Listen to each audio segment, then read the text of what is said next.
ഒരുത്തന്നെ ജീവനോടെ കത്തിക്കാനുള്ള ആവേശം ശുക്കൂറിനും സലീമിനും. കേക്കും സാധനം എടുത്തോണ്ട് ആളെ കത്തിക്കാൻ എത്തി. സ്വന്തം ഏട്ട അനിയനെ കത്തിക്കാനുള്ള സാധനം ഇറങ്ങി.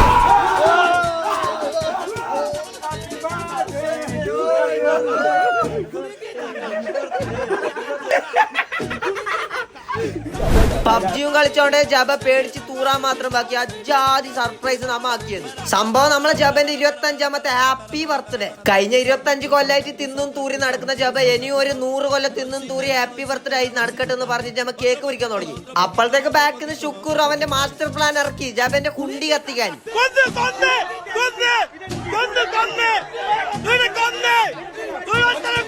കുണ്ടി കത്തിയ ബേജാറിൽ ശുക്കൂറിന് കേക്കും കൊടുത്തിട്ട് പരിപാടി സെറ്റായി. സംഭവം ഞാൻ ഉദ്ദേശിച്ചത് എന്തോ ആയതെന്തോ എന്തെല്ലോ ആയി. എന്തായാലും ജബ ഹാപ്പി ആയി. ഇനി അങ്ങോട്ട് ജബ സാഡ് ആവാൻ പോകുന്നത്. നമ്മൾ ഫുഡ് ആക്കാൻ ഇറങ്ങി. ഇവിടെ എത്തിയപ്പോ ശുക്കൂറിന്റെ ഡാൻസ് ജബനെ നമ്മ മുടിപ്പിക്കുന്നുള്ള ഡാൻസ്. എക്സാമിന് പഠിക്കുന്ന പോലെ പഠിച്ചിട്ട് ഉള്ളിൽ കൂടിയ സാധനം എടുക്കുന്നുണ്ട് ശുക്കൂർ. സൈഡിലേക്ക് നോക്കുമ്പോ പോണ്ടിൽ കുറച്ച് മീന്.